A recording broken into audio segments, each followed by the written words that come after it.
Boa noite, estamos por aqui. Este é o Palco e hoje uma atração cinematográfica. Claro, estamos falando de arte, cultura, mas especialmente em cinema. O nosso convidado de hoje, meu e do Fernando, é o Giba, Gilberto Assis Brasil. Quem é que não conhece esse nome por aqui pelo Brasil, né? Quem gosta de cinema, quem vai a teatro, quem vai a festivais, enfim, já conhece, já ouviu falar há bastante tempo já.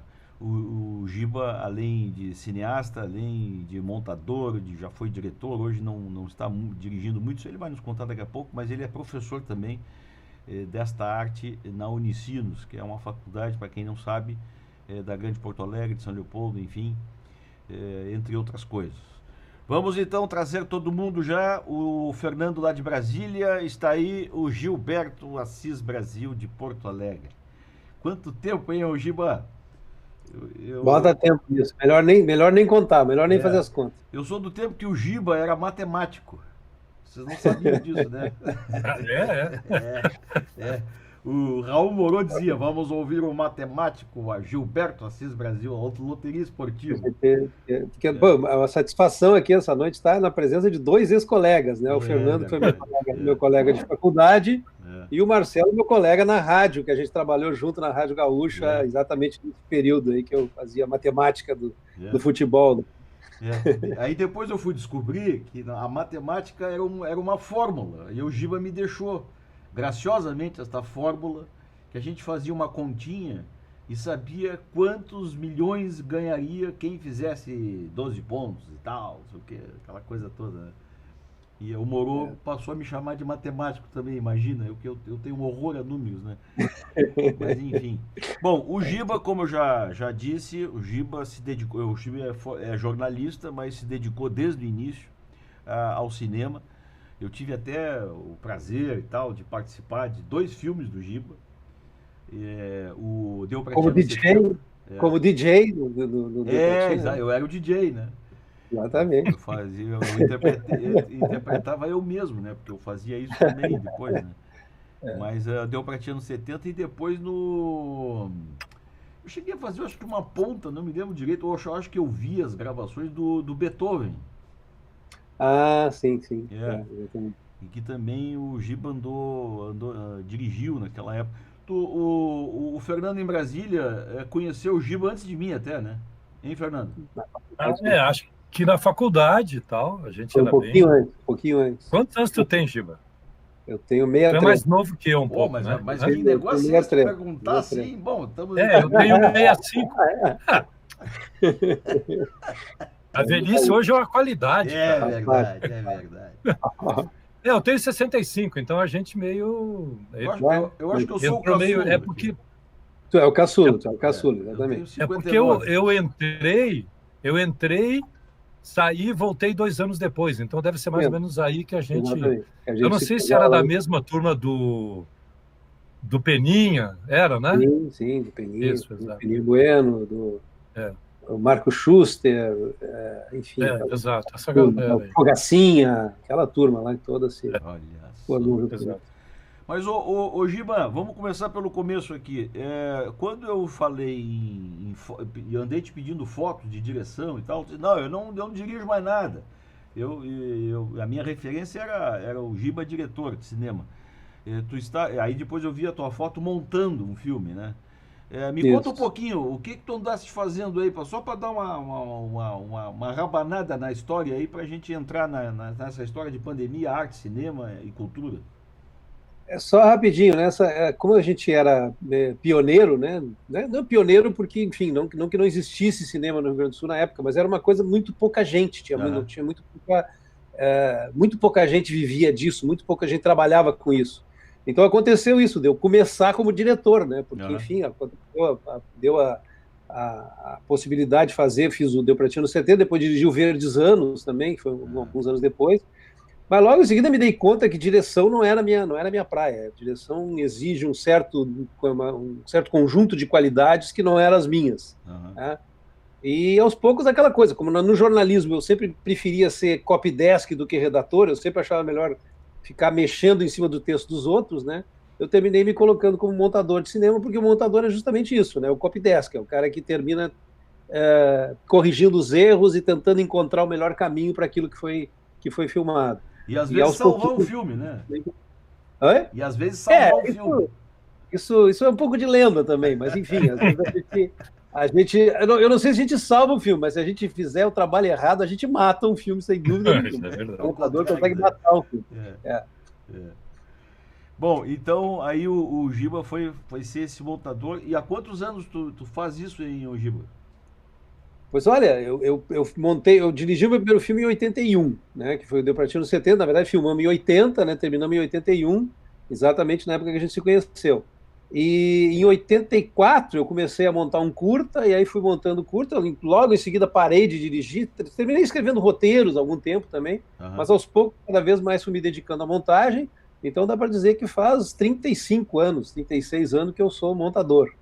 Trabalhei muito tempo na moviola, né, que era o jeito como se montava filmes na época do analógico, né, da película. Eu passei meses da minha vida dentro de uma sala de moviola. Aí peguei a transição para o digital, né, para os programas de montagem digital, que foi lá por 99, 2000, e desde então, nos últimos 20 anos, estou montando em sistema digital. Eu me lembro a primeira vez que eu vi alguém montando um estúdio de áudio com caixa de ovo. Ah, exatamente. Foi na casa do Giba, ali no Menino Deus, perto do Beira-Rio. Eu fiquei impressionado com aquilo, né? Depois eu repeti aquela façanha várias vezes na vida, né? É aquela coisa, tentar artesanalmente, né, criar um mínimo de eco possível Essa transição do analógico para o digital foi uma coisa tranquila para vocês? Já era uma coisa, digamos, esperada, natural? Não, eu acho que a coisa terminou acontecendo, ela começou muito mais rápido do que a gente imaginava e demorou, a transição, na verdade, demorou até mais tempo do que se pensava também, né? Porque, na verdade, se tu pensar assim, até 2015, até 5 anos atrás, a maior parte das salas de cinema de Porto Alegre, por exemplo, a maior parte, eu digo 90% das salas de cinema, continuavam exibindo em película. Então a gente já filmava, já montava em digital há 20 anos, já filmava em digital há quase 15 anos também, mas continuava fazendo a finalização do filme em película, porque as salas, a maior parte das salas exibiam em película ainda. Foi em 2015 que o Brasil deu essa... Na verdade, a transição já vinha vindo há um tempo, né? Mas a transição mesmo aconteceu, a transição para o digital mesmo, nas salas de cinema, aconteceu em 2015. Portanto, faz muito pouco tempo, na verdade, né? Então, tem todo esse período aí que a gente teve que se adaptar, que tinha convivendo com as duas tecnologias, né? Uma parte do trabalho era feito numa tecnologia e depois na outra. Agora, Giba, deixa eu te perguntar uma coisa. Eu não sei se isso aí é verdade. A gente fica montando esses mitos assim para poder ter referências, né? Eu não consigo comparar, por exemplo, o grave do analógico, do disco, do LP, das caixas de som, né, com base reflex e tal, desse digital que hoje tem aí, né? Para mim, aquilo que era grave, né? Não sei se isso é verdade também, a gente vai ficando velho criando essas bobagens, né? Mas enfim, daqui a pouco né? Aí eu te pergunto, esta transposição, como falou o Fernando, o som, a técnica, a tela, melhorou, piorou? Tem lendas do passado que são melhores, histórias interessantes que no passado eram melhores do que agora? Enfim, né, tem um pouco a nostalgia de como a gente era, né? Na verdade, primeiro eu quero dizer que o Fernando entende mais de som do que eu, né? Então, eu tô meio, não é bem exatamente a minha área. Mas assim, eu acho que hoje em dia a tecnologia digital, tanto para o som quanto para a imagem, ela tem condições de te dar uma qualidade que no mínimo é igual a dos melhores equipamentos analógicos que a gente tinha, e muitas vezes é superior a qualidade desses equipamentos. O problema é que o digital também é uma revolução de universalidade também, né? Ele te dá uma universalidade incrível, e essa universalidade nem sempre corresponde à qualidade igual em todas as pontas, né? Então, uma coisa é o som digital, que pode te dar, né, um equipamento com 8 caixas de som, com 8 canais e tal, né, todo divididinho, com os graves separados e tal. Isso provavelmente, se não é igual, se não é melhor, no mínimo é igual às melhores equipamentos analógicos que se tinha algumas décadas atrás. Agora, a caixinha de som que a gente tem para reproduzir a nossa música, o MP3, né, o tipo de compressão que se faz para ter o arquivinho pequenininho do MP3, realmente está se perdendo muitos dos harmônicos, né, do som que tem ali. Mas isso ocorre no cinema, não, né? É a mesma coisa? Assim, se tu pensar assim, numa sala de cinema, entende? Numa sala de cinema, e não é qualquer sala de cinema também, mas numa sala de cinema que tem um bom engenheiro, que tem um bom controle de qualidade, tu vai ter uma qualidade de projeção igual ou melhor do que tu tinha numa sala de cinema de décadas atrás. Agora, tem salinhas vagabundas, a gente está vendo imagem numa telinha pequena, as pessoas terminam se acostumando a ver filme em celular, então, se a pessoa vê filme em celular, qualquer coisa serve, entende?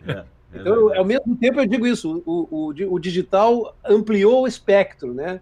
A gente tem qualidade incrivelmente grande, né? E a gente tem a qualidadezinha vagabunda que tu tem para reproduzir qualquer coisa. Isso vale para tudo. A gente, para dizer que um som é bom, a gente tem que comparar com outra coisa, né? Muita gente acha que tem um belo de um som, aí o sujeito olha o outro som, um hi-fi, um troço cheio de ponteiros e botões, não sei o que, aí o cara vai ver o que é um som, né? O som transmitido pela internet, né? O som transmitido pela internet, ele é todo envelopado, né? Raramente a gente consegue, tu tem que ter, exatamente, ele é todo empacotado. A gente, para ter um som de qualidade na internet, precisa ter uma banda que nem sempre a gente tem condições de pagar, né? Ou mesmo de ter disponível no país. Né? Parece que os chineses vão revolucionar com o tal do 5G aí, né? Mas nós estamos distantes disso ainda. Na Inglaterra surgiu o fake news, né, de que o coronavírus era transmitido pelo 5G e derrubaram. Não, e foi verdade. Isso, enfim, aconteceu isso. As pessoas derrubaram torres de transmissão de 5G em Londres. Queimaram umas 30 torres. Porque as pessoas acreditam. Isso é outra coisa do digital, né? As pessoas acreditam em qualquer porcaria que digam para elas, né? É inacreditável. A quantidade de bobagem que circula por aí é incrível. Eu me lembro agora. Se tiver uma imagem mentirosa, melhor ainda. Pois é, também. A gente está falando de som aqui, eu estou me lembrando, no final dos anos 80, naqueles cinemas lá de Porto Alegre, quando entrou em cartaz aquele filme Terremoto, eu me lembro que eles botaram com sonorização especial e tal, né? Aquilo ficava um estrondo no cinema, né? A gente se sentia dentro do filme, né? Hoje em dia é preciso esse equipamento todo para se ter essa... Isso é uma coisa daquela época lá, o Gibo? Como é que é? Teoricamente, Marcelo, eu não, enfim, de novo digo, não sou técnico de som, né? Mas eu digo assim, provavelmente qualquer sala de cinema que tenha 5.1, ou seja, que tenha 6 canais de som bem equilibrados, bem colocados, com as caixas de som de última geração, vai te dar uma qualidade que o Terremoto te dava nos anos 70, daí para mais, no mínimo.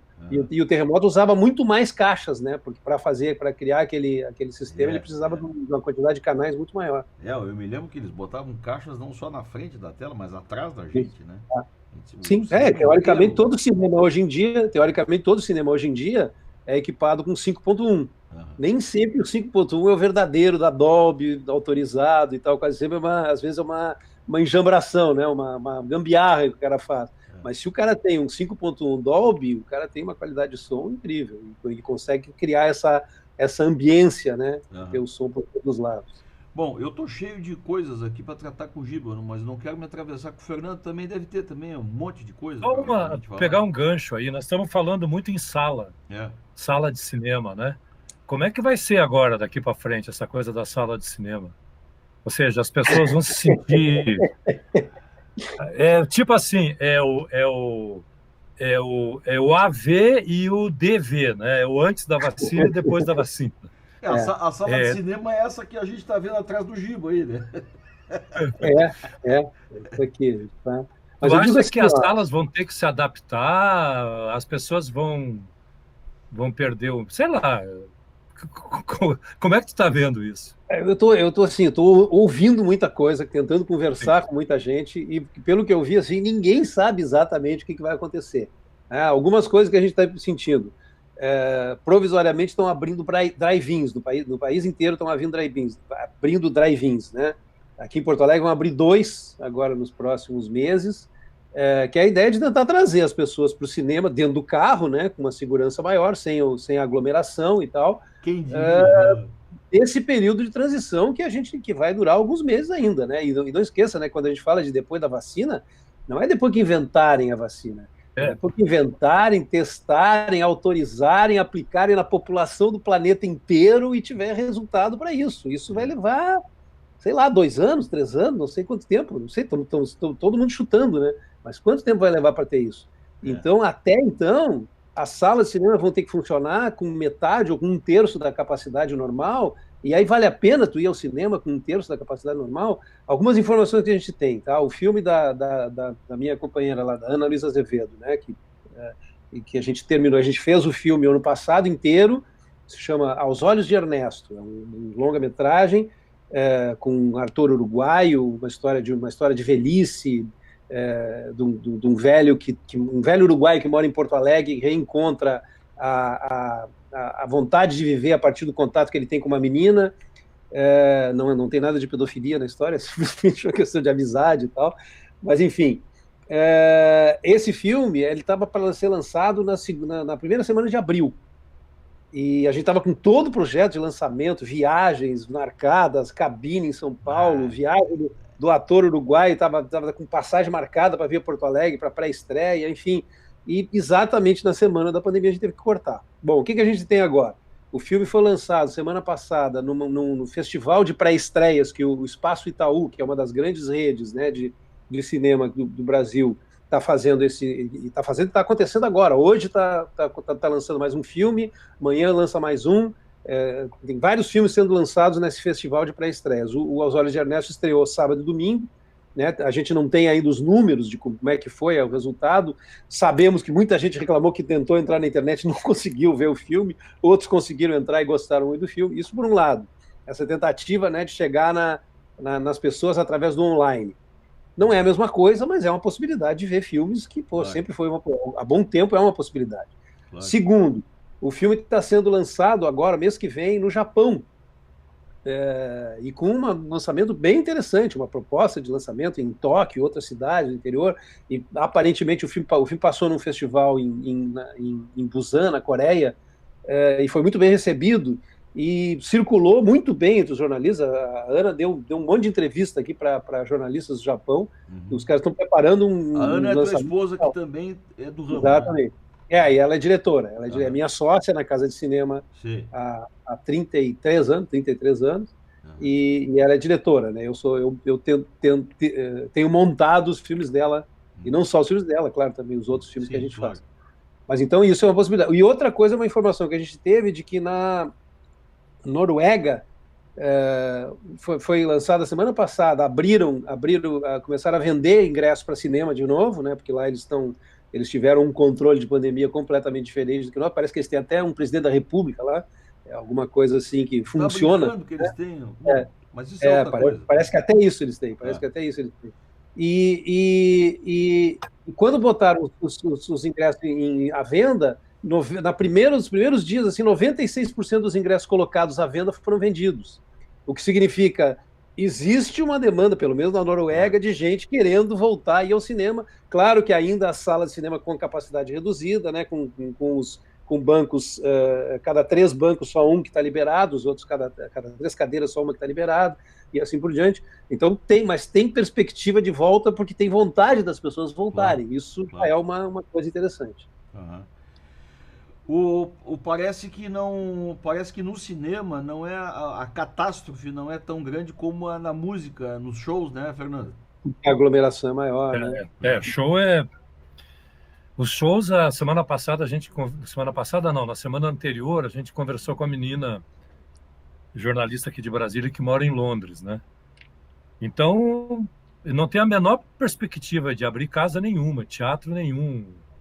Os grandes shows, tipo Nick Cave, Tom York, tudo adiado para sabe lá se quando. Mas Sabe-se lá quando, né? aqui em Porto Alegre estão anunciando para essa semana já um show com drive-in também. Vou fazer ali no Parque Marinha, ali naquele anfiteatro ali, faz o show lá e as pessoas vêm de carro, só pode entrar de carro, cada um dentro do seu carro para assistir o show. Já existia uma estrutura de palco ali, né? Exatamente. Onde foram os shows Os shows de rock, né? Alguns shows de rock, exatamente, né? Exatamente. E do Fórum Social Mundial, né? Os shows de abertura e encerramento do Fórum Social Mundial, bons tempos aqueles aconteceram ali. É um cenário meio American Graffiti, assim, vamos retornar aos anos 50. Tipo isso, né? Todo mundo dentro do seu carro. Bem aberto, né? Agora, muita pegação. O Giba, me diz uma coisa, nós falamos muito mal da era Collor, né, para o cinema e para que saudade, né? A gente era feliz e não sabia. Pois é por isso que eu estou falando isso. Nós falamos tão mal do Collor, né? Todos nós. Está pior agora. Quando eu digo pior, não estou falando só de pandemia, evidentemente, eu estou falando deste desgoverno, né? Desta dessecretaria de cultura, né? Agora, hoje, parece que um ministro apareceu de educação e tal, mas dá para fazer comparativos, hein? A gente está mais, a cultura ficou, digamos assim, mais de pé, aprendeu a sobreviver depois do Collor. Como é que andam as coisas, hein? Do ponto de vista do negócio mesmo, O período do Collor foi muito ruim, né? Foi muito ruim. A gente teve a gente, eu digo, a minha produtora, né? A Casa de Cinema de Porto Alegre, teve um dado muito específico que foi o seguinte: exatamente na semana que o Collor estava assumindo, né? Que foi fevereiro de 1990, né? Ele foi eleito em 89 e assumiu em março de 90, né? Em fevereiro de 1990, uma semana antes do Collor assumir, a gente estava no festival de Berlim, com um curta-metragem chamado Ilha das Flores, que ganhou o prêmio lá de melhor curta no Festival de Berlim. E isso nos abriu portas incríveis, assim, né, de contatos internacionais que a gente não tinha até então. Então, assim, aconteceu que quando veio, na semana seguinte, veio o Plano Collor, que foi catastrófico para todo mundo. Para a Casa de Cinema não é que foi bom, mas a gente conseguiu... que tu não voltou para o Brasil? Não foi bom, mas a gente conseguiu sobreviver durante 3 ou 4 anos, praticamente fazendo filmes para o exterior. A gente tinha aquela coisa de se manter em Porto Alegre, fazendo filmes sobre Porto Alegre, sobre a nossa visão, sobre a nossa cultura e tal, só que a gente fazia para TV alemã, para TV inglesa, para fundações americanas, para TV suíça. Foi o que a gente fez nesse período, foi filmes para o exterior. E a gente sobreviveu por causa disso, né? Se não tivesse o Ilha das Flores naquela semana, provavelmente a Casa de Cinema teria fechado também. Né? Então, Collor foi muito ruim. Agora, no mínimo, entende? O Collor tinha um secretário de cultura que era meio troglodita, mas era possível conversar com o cara, entende? Não é um nazista que fica dando discurso a favor do Goebbels, ou uma maluca que vai defender a tortura, ou sei lá quem que vem pela frente agora, entende? A gente conseguia conversar, a gente discordava frontalmente do governo Collor, mas era um governo com o qual tu podia conversar. Esse governo não tem conversa. E eu digo assim, a cultura é o de menos. Entende? Muito pior é o que está acontecendo com os índios, muito pior é o que está acontecendo na Amazônia, muito pior é o que está acontecendo com os direitos humanos do país. Porque a cultura a gente volta, entendeu? A gente sobrevive, a gente leva baque, muita gente vai perder emprego, mas a gente se levanta de novo. Agora, o que tu vai fazer com a Amazônia? O que tu vai fazer com os direitos humanos? O que tu vai fazer com a relação das pessoas pretas, das pessoas gays? Sabe? É um ódio, é uma avalanche de ódio que isso não se conserta tão fácil. É muito mais complicado de consertar do que aquilo que o Collor fez, que foi muito ruim para o país. É verdade. Os tempos são nunca vistos, né? A gente achava que ia passar... Bom, nós temos uma história assim, né? Nada será como o Sarney, vai ser pior. Nada será como o Collor, vai ser pior. Mas a partir do Collor a gente tem aquela coisa, né, de que o governo Itamar foi bom. O governo Fernando Henrique, eu era oposição, mas o governo Fernando Henrique foi bom. O governo Lula foi bom. O governo Dilma já entrou na crise, mas a partir do golpe, do impeachment, porra, só desceu, cara. Nós estamos há 4 anos que só piora, tá cada vez pior as coisas. E é difícil. A gente, cada vez que cai um ministro do governo desse governo atual aí, me recuso até a dizer o nome do cara, a gente começa a pensar assim, o ministro está caindo, é um horror, é um débil mental, mas o que vai entrar vai ser pior, não tem possibilidade. Como é que vai piorar, né? Não tem como, não tem possibilidade. Agora eu vi, né? Acabei de ver a entrevista do novo ministro da Educação que está assumindo hoje, parece uma pessoa razoável. Duvido que seja razoável. Ninguém consegue ser razoável. A gente duvida isso, né? É um Pazuello, é um novo Pazuello. Gente. Pô, mas deixa eu te perguntar uma coisa, Giba. Era um homem bom, né, e tal. Enfim. Pois é. A partir dos anos 90, com Ilha e etc., o Rio Grande do Sul passou a ser um polo de cinema, né? Assim, um polo referência no país, né? Eu acho. Né? Acho que isso é um dado da realidade. Mais recentemente, o pessoal fala muito de Pernambuco. Como é que é isso? Assim, o que fez com que Pernambuco criasse essa projeção? Investimento público? Políticas públicas. Política, né? Nem política de Estado? Investimento, é políticas públicas. Em Pernambuco, é o único estado no Brasil que tem políticas públicas para o setor do audiovisual há 20 anos. Há 20 anos. Troca de governo e mantém a política pública. Troca de governo e mantém a política pública. Eles têm isso, eles têm essa manutenção.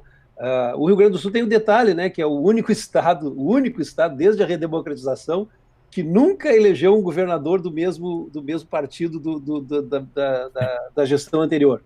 Nunca, nenhuma vez. Todas as vezes a gente sempre trocou de partido. O que não é necessariamente ruim, né? Só trocar de partido não é necessariamente ruim. Mas muda as políticas públicas, começa tudo de novo. E claro, né? Não há uma separação do Estado para o governo, né? Exatamente. Essa é a palavra. Mas assim, eu não vou querer diminuir de maneira nenhuma o talento de caras, né? Como Cláudio Assis, como Kleber Mendonça, como esses caras que fazem esses filmes pernambucanos que são geniais, né? Não estou falando disso. O que eu quero isso que eu queria. Eu quero dizer que gente com talento existe em tudo que é lugar. Não vou dizer que tem mais talento ou menos talento. E vai ser talentoso em qualquer lugar, né? A política. Mas isso que eu queria entender um pouco, entendeu? Isso que eu queria entender um pouco, porque é claro que talento, sei lá, de repente um outro estado tem gente tão boa quanto e tal. Mas Minas tem surgido muita gente boa também. Minas tem surgido muito cineasta bom, na verdade. Mas essa informação, eu, por exemplo, não tinha isso. Assim, eu não tinha muito claro o que explicava, de certa forma, ter essa estruturação, essa base. Aí, Fernando, eu quero que o Giba explique melhor na visão dele o que é política pública, porque dá a entender, parece se entender, que quando a gente fala de política pública, estamos falando de recursos, dinheiro do governo patrocinando ideias, patrocinando a cultura. Isto é assim ou política pública é muito mais do que isso? Eu acho que é mais do que isso, mas cinema realmente, audiovisual é uma atividade cara que precisa de dinheiro para ser feito, né? Na verdade, eu sempre disse que o cinema é a arte mais capitalista que existe, né? É a arte mais... porque ela precisa de 3 coisas, né? Ela precisa de máquina, isso desde o início do século XX, né? No final do século XIX, quando o cinema surge. Ela precisa de máquina, ela precisa de capital acumulado, ela precisa ter em algum lugar o capital tem que ser acumulado para investir nos projetos, e ela precisa de divisão especializada de trabalho, quer dizer, é a própria síntese da indústria, né? O cinema necessariamente tem que ser uma indústria. E para ser uma indústria ele precisa de incentivos, e são incentivos, a grande coisa é a seguinte, é que são incentivos que voltam. Eu não tenho os dados aqui agora, mas o estado de Pernambuco exatamente tem um estudo especificamente de que cada real investido na indústria cinematográfica de lá termina voltando. Termina voltando. Se não volta na bilheteria dos filmes, volta no salário das pessoas que fizeram os filmes, volta nos serviços que ele gera, volta na infraestrutura que ele gera em volta, né? E volta mais do que o investimento, inclusive. Pernambuco tem um estudo, o Estado de Pernambuco tem um estudo de que ele ganhou dinheiro, o Estado ganhou dinheiro pelo que ele investiu em cinema nesse período. E eu acho que também... Né? Eu acho que também tem uma outra coisa, assim, mas também, o Estado tem... Bom, não, só para fechar, que também não basta também pegar e jogar dinheiro, né? Tem que ter com critérios, tem que ter padrões de seleção, tem que ter necessariamente formação, uma parte disso tem que ser necessariamente investido em jovens cineastas, não pode ficar sempre investindo nos mesmos, tem que investir em curta e longa, e média e documentário, enfim, só para fechar, desculpe. Não, e eu acho que talvez uma diferença que tenha entre Pernambuco e os outros estados é que eu acho que lá eles têm uma preocupação mais global com a coisa da cultura e da cultura integrada com o turismo. Então, esse retorno que tu fala, por exemplo, o cinema vende uma imagem muito legal, muito positiva da cultura em geral, né? Então, por exemplo, o Mandacaru, por exemplo, tem a Lia de Itamaracá no filme. Então, uma coisa vai puxando a outra. Ou seja, então eu acho que essa preocupação de uma política integrada entre as artes em geral e turismo é uma coisa que os estados tinham que ter uma preocupação mais de integrar mais isso, né?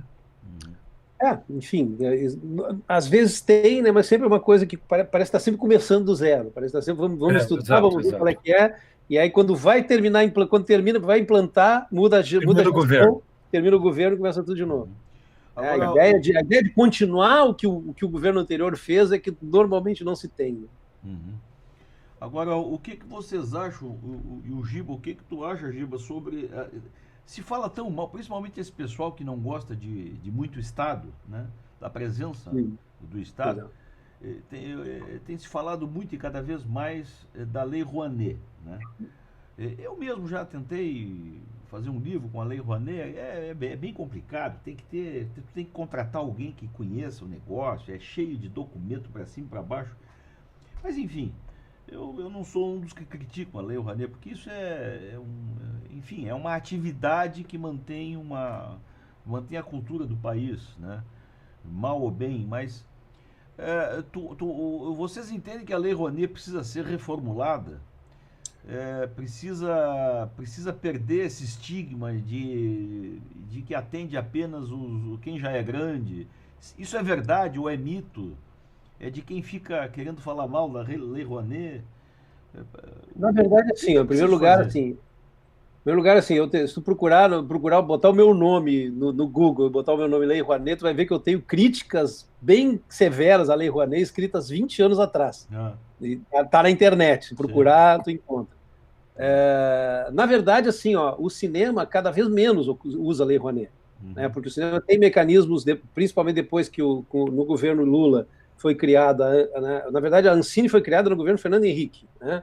Mas no governo Lula foi criado o Fundo Setorial do Audiovisual, que é gerido pela Ancine, que tem uma série de editais, cada um para um dado específico, que todos de alguma maneira, o dinheiro investido ali retorna pela bilheteria dos filmes, né? Se não retorna integralmente, retorna parcialmente. Sempre tem um mecanismo, um mecanismo muito interessante, que levou 15 anos para se criar, que estava lá por 2015, 2016, estava no auge do funcionamento, e que agora está praticamente interrompido, porque a Ancine não tem nem diretoria, a Ancine não se reúne, a Ancine se recusa a dizer o que vai acontecer, mas na verdade está cada vez menos dependendo da Lei Rouanet. Os últimos, a gente usou na Casa de Cinema, de todos os filmes que a gente fez, pouquíssimas vezes a gente usou Lei Rouanet propriamente. Mas basicamente tinha isso. A Lei Rouanet tinha uma série de distorções que deveriam ser corrigidas, algumas foram, outras estavam para ser corrigidas, mas sempre tem digamos assim, tem alguns interesses de que elas não sejam corrigidas. Agora, o que não pode é simplesmente acabar e começar do zero, entende? Acabar e agora, a partir de agora, não vai ter não vai ter mais nenhum tipo de financiamento da cultura. Isso é péssimo, isso é a pior coisa que pode fazer. Eu não sei o que vocês acham. Eu nessa pandemia aí, a gente fica mais ligado, né, em televisão, em cinema, em ver coisas, né? Eu ando meio apaixonado pelo canal curta. A TV Tamanduá, eu tenho visto muito no computador, enfim, a programação é uma delícia, né? E eu vejo que na maioria, ou talvez na grande parte dos filmes da Tamanduá e do curta, é quase que obrigatório ali no início e no fim, nos créditos, BRDE, né?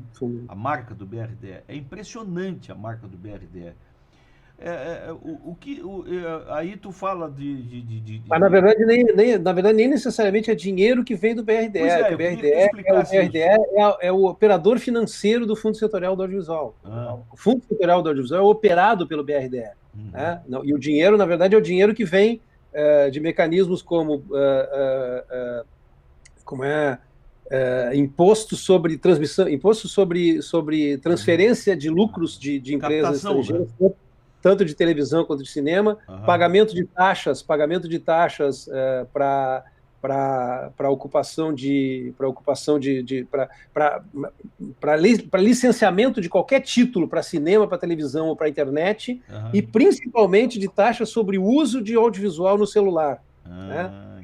Cada vez que usa o audiovisual no celular, um mínimo 0, não sei quanto por cento vai para uma taxa que vai para esse Fundo Setorial do Audiovisual. Então, o Fundo Setorial ele é gerido pela Ancine e o operador financeiro é o BRDE. Então, tu vai ver que lá no início dos créditos, está sempre no início, Ancine, Fundo Setorial do Audiovisual, e no final está BRDE, porque é o mecanismo todo esse que foi montado no período, né, em que o Manuel Rangel era o presidente da Ancine, período incrível, que foi o período de maior volume de criatividade de políticas públicas para o audiovisual e para a cultura do Brasil, e que agora, enfim, a gente não tem mais isso acontecendo. Ainda tem algumas coisas que estão acontecendo por inércia, né? Que continuam acontecendo, mas que não são revivificados. Na música teve um período, inclusive o Festival É o Mapa de Todos tinha patrocínio da Petrobras, no primeiro ano por edital, e a partir da segunda edição até a sétima, a gente passou a ser festival convidado, porque a Petrobras criou essa categoria. Eles tinham teatro convidado e tinham cinema convidado, mas não tinha música. E aí a gente passou a ser um festival convidado. Eu me lembro que em 2011 ou 12, uma coisa assim por ali, a Petrobras era o maior patrocinador, o maior investidor. O pessoal dizia assim, se a Petrobras, onde a Petrobras puxa, outros investidores vão atrás e tal. Como é que está agora, assim, ou como era que essa relação da Petrobras com o cinema, se ela investia bastante também, e como é que está agora? Bastante. Vários filmes nossos têm, né, de alguma maneira, participação da Petrobras, se não na produção, quase sempre no lançamento do filme. Quando tinha o filme pronto, a gente entrava com o projeto na Petrobras, e aí, claro, o volume de recursos era muito menor, mas sempre era uma coisa fundamental para a gente conseguir lançar os filmes. E agora não tem absolutamente nada. Tem decisão da diretoria de não investir absolutamente nada na área cultural. A Petrobras parece que vai investir agora, pelo menos estão dizendo, né, que vai investir em esporte, educação, mas que eu saiba, não sei o que está acontecendo nessa área, mas na cultura não tem nada, absolutamente nada. Pois é, estamos assim também para depois da pandemia, Giba. O programa está na reta final já. A gente não sabe nem quando é que termina essa pandemia, né? Mas como é que se soluciona isso? Tu consegue imaginar a esquina depois da pandemia? Não consigo. Mas eu acho que, né, acho que a ministra Carmen Lúcia deu uma entrevista ontem que ela disse uma coisa incrível. Se não tiver um governo, não tem como enfrentar a pandemia. Entende? Tu tem uma série de governadores cada um tentando fazer alguma coisa, mas quando o presidente da República vai para tudo que é lado, para contrariar as medidas que são tomadas no mundo inteiro, que são tomadas a partir de decisão de médicos, que não tem ideologia. Parece que a ideologia do cara é ser contra a vida humana, é contra a racionalidade, é contra a espécie humana, entende? E se um sujeito desses está lá em Brasília dizendo as barbaridades que ele diz todos os dias, como é que, porra, eu tô louco para sair de casa, eu tô louco, tu acha que eu tô gostando? Alguém tá gostando de ficar 4 meses trancado em casa? Pô, eu tô louco para sair de casa, eu não saio porque eu tenho um mínimo de racionalidade, entender o que está acontecendo no mundo. Agora, é muito fácil convencer as pessoas a saírem, convencer de que é uma gripezinha, de que é uma bobagem, que vai passar. Porra, a gente não teve um cara que foi ministro da nossa área, inclusive, agora é líder do governo, que é médico, e disse publicamente que ia ter menos mortes pela Covid-19 do que teve de pneumonia o ano passado, ia dar menos de 2.000 mortes. Quando passou de 5.000, ele continuou dizendo que estava falando a verdade. Quando passou de 10.000, ele continuou dizendo que ele tinha tido um pequeno erro de cálculo, mas que ele estava certo. As pessoas não se dão conta que eles estão dizendo cada vez mais bobagens, entende? E parece que insistem nisso, porque sabem que vai morrer muita gente, que vai continuar morrendo muita gente, e quanto mais gente morrer, parece que é melhor para eles, entende? Porque parece que depois vão chegar e dizer assim, viu, se tivessem feito o que eu disse, seria melhor. E no meio de uma catástrofe que a gente está vivendo, entende? Parece que qualquer débil mental que diga uma bobagem dessas pode virar profeta, e acho que é nisso que eles estão apostando. Só que, sabe, é uma quantidade de besteira tão grande que a gente não sabe como vai parar isso, não sabe como. Não vai dar certo. Não tem como dar certo. Não tem como dar certo. Não tem como dar certo. Realmente é uma coisa alucinante, né? Eu tenho uma... Eu lido com política e jornalismo o dia inteiro, né? Eu nunca trabalhei tanto na minha vida como nesse período de home office, né? Porque mistura tudo, e se tu somar no final do dia o tempo que tu usou para ti, o tempo que tu investiu no trabalho, dá tipo 95 por 5, né? Incluindo o tempo de sono, nesses 5%. Mas eu, desde o começo, o pessoal fica um pouco com essa história de, não, porque a fake news e o Queiroz, etc. e tal. Eu sempre achei, e continuo achando cada vez mais, que o que termina, o que dá fim a esse governo é a pandemia. Porque nós vamos caminhar rapidamente para 100 mil mortos. Tu consegue esconder 5, 10, 15, 20, 50, tu até tenta banalizar 50 mortes, né, 50 mil mortes, mas 100 mil é um número muito brutal. E eu acho que nós vamos caminhar rapidamente para isso. Aí, Fernando, é capaz de acontecer o que o Giba está dizendo. Vai aparecer alguém, ou o próprio presidente, para dizer, tá vendo? Eu falei para vocês. Vocês é que são os culpados disso aí. Ou esse ministro maluco, ex-ministro, né, de Porto Alegre, o Terra, né? Terra plana. Mar Terra plana. Então, quer dizer, vai acontecer de tudo, né, cara? Vai acontecer de tudo. Bom, infelizmente estamos num péssimo momento. Não vejo como ser. Mas como diz os Frei Beto, né? Vamos fazer como Frei Beto. Vamos deixar o pessimismo para dias melhores. Mas eu sou um cara, até como a minha conclusão, Marcelo, eu sou um cara otimista. Eu acho que a gente nunca teve numa situação tão favorável para fazer um ajuste de contas na sociedade brasileira bem profunda. Ajuste de conta com o racismo, ajuste de conta com a exclusão, ajuste de contas com a violência policial. Eu acho que, assim, o problema é essa coisa, ter lideranças capazes de fazer esse enfrentamento. Assim. Outro dia eu estava numa discussão e o pessoal falou, não, mas o problema é que a sociedade está com medo do vírus, o pessoal fica também ameaçando a ditadura, com a ditadura, e o pessoal tem medo e tal. Eu falei, olha, eu acho que o problema, nesse momento agora, é muito menos de medo, de excesso de medo, e mais de falta de coragem. Então, eu acho que a gente está numa situação muito... Os caras se expuseram demais, entende? Não, tá. É um nível de exposição muito grande. Eu hoje para encerrar, eu ouvi uma muito boa, a antítese daquela piada do mineiro, né? O jeito, ô amigo, essa estrada aqui vai para onde? Aí o cara diz, né, se for para fazer uma farta, né? Mas eu ouvi o contrário disso aí. O sujeito pergunta pro outro, ô amigo, para onde é que vai esse governo? Aí o cara diz, olha, se for, não vai fazer farta nenhuma. Se for, já é lucro. Então tá bom. Acho que aproveitamos bem o Giba, né, Fernando? Total. Grande Giba. Legal. Uma grande satisfação de reencontrar os dois grandes amigos de longa data, melhor nem fazer as contas de quanto tempo. Olha, se eu tivesse uma câmera móvel aqui, eu ia mostrar um pôster que eu tenho, guardado com carinho, que está abaixo assinado assim, a gente ainda vira esse mundo de cabeça para baixo. Era o cartaz do Deu Pra Ti anos 70. Os tênis. Os tênis velhos, assim, né? Tênis. Legal. Guarde com carinho aquilo. Tá bom, Fernando? Tá bom. É isso, valeu, cara. Muito bom. Valeu. Prazerzão te ver, Giba. Grande abraço. Acho que matamos a saudade de um monte de gente também, viu? Também, eu acho. Tá bom? Valeu, obrigado, viu?